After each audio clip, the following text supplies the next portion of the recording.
The next thing I'm going to showcase now is a little step up from that, and that would be our courses.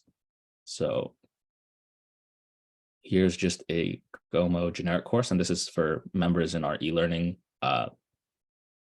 users who want to mark up a course, for example. So here is a clean course. And what ends up happening here is that, again, this is more of a live annotation situation. So you can go and make your comments. I don't know, you could say too gray.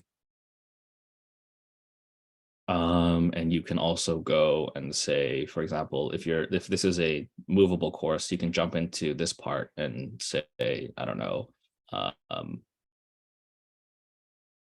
I don't like this.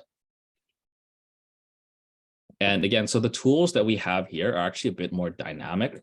So we also do have our pencil tool is capable to highlight as well. I'm going to get a bit more in depth on that in the PDF annotation, because that's kind of where this tool shines.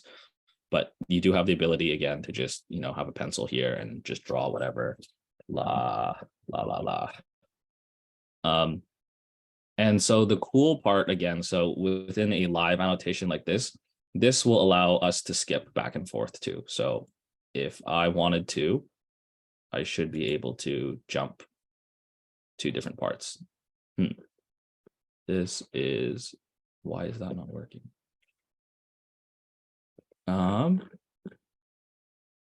if I were to jump contents back to the main menu, you have your content here. We do have more enhanced features on here. So you can actually change the content status from within the review. So that means if I wanted to approve, reject, or say this is something in progress, I totally can do that. And that should get reflected in the project. So there you see this content has now been flagged as approved.